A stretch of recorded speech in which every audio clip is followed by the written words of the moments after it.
Hi everybody, a quick video response to some comments on my last video, watching a Chicago teacher's brain die. So people have said, no, they don't work that little, they work a lot, teachers work a lot, so I'll put the link to this book below. First, teachers work a 7.5-hour day, so how much of the time are they actually delivering educational material, or teaching, as the word is used herein? Well, they're required to be at school 30 minutes before school starts and remain there for 30 minutes after school ends. The kids are not there, so that's 6.5 hours of possible teaching. But the children get a 30-minute recess in the morning and in the afternoon, so that's 5.5 hours of possible teaching.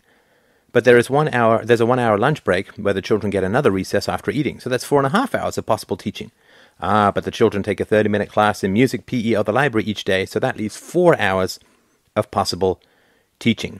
Then our district emphasizes reading, so the children do 30 minutes of silent reading each day. The teacher is there but not teaching, so now we're down to 3.5 hours each day.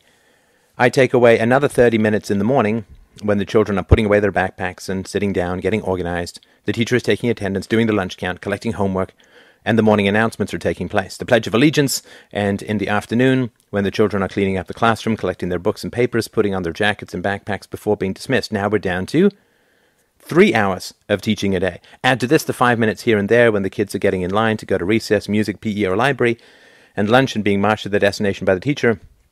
It adds up to at least 15 minutes a day. So now we're down to 2 hours and 45 minutes of possible actual teaching time delivering material.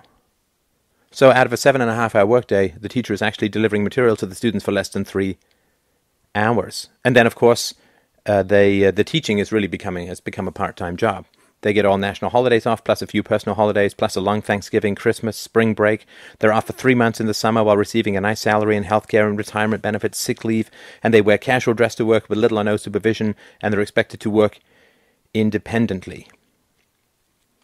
And this guy says, well, this bodes well for homeschooling. If there are only 2 hours and 45 minutes of actual delivery of material a day, parents can easily do that in the evenings. And so, of course, I'm not saying the teachers don't work, but it's not quite the same as actually delivering material.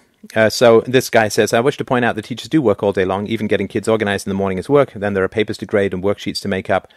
But they do have nearly 5 hours a day for this. 5 hours a day of time where they're not actually teaching to do this. So, yeah. Check with your kids and do the math yourself. In that 2 hours and 45 minutes each day, they have to teach English, arithmetic, spelling, social sciences, including history and geography and art, PE, and so on. That's about 25 to 30 minutes a day for each subject. Well, that's important. Now, the question is around how do you gauge the quality of a teacher? How do you gauge the quality of a teacher? It's only because we have such a communist mindset with regards to education, the education of our children, such a totalitarian mindset with regards to the education of our children, that's even a question. How do we possibly gauge or judge a teacher? Should we have this standardized test or that standardized test?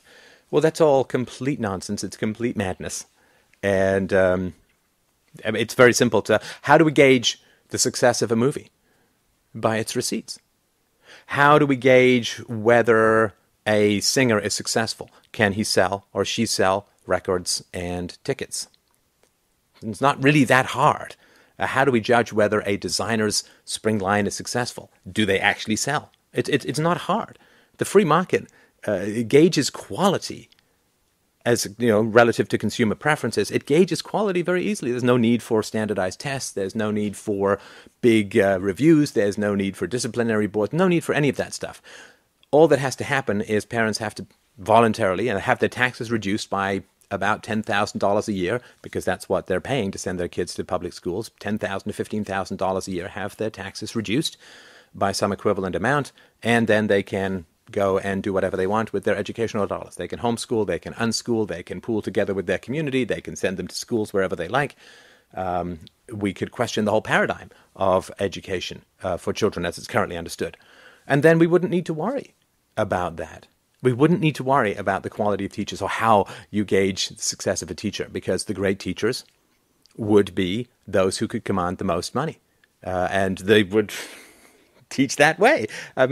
How successful is the Khan Academy? I don't know, just look at the hit counts of it. It's not hard, right? Once you have a free market, quality is very easy to determine. It's what price is.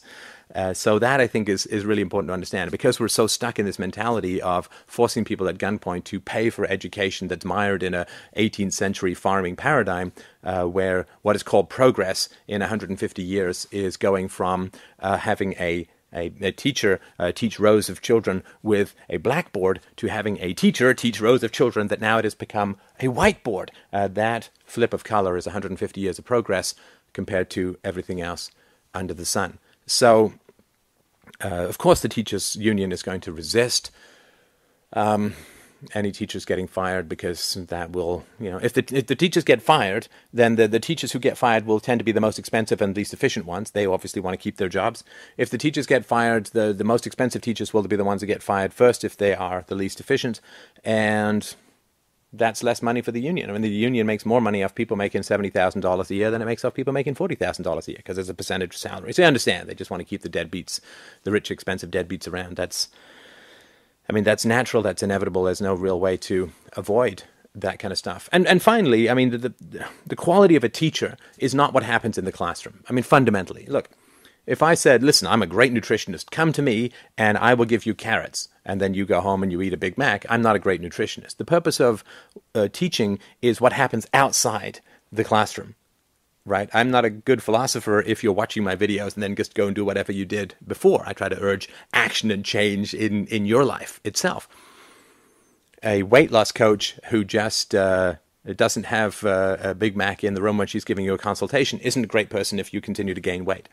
Right? So the value of a teacher is not what happens in the classroom. It's not standardized testing. The value of a teacher is the degree to which, and this is it, the degree to which the teacher ignites in you a lifelong love of learning, stimulates you to get the tools to go out and learn yourself. Right? The effective nutritionist is the person who gets you to change your diet on a permanent level for something that is better. And so it's really, really simple. We think that we're going to test what happens in the classroom. No, it's what doesn't happen in the classroom. What happens outside the classroom that really matters. Are you being instilled with a lifelong love of learning? If you are, that's a great teacher. If you're not, let's fire him.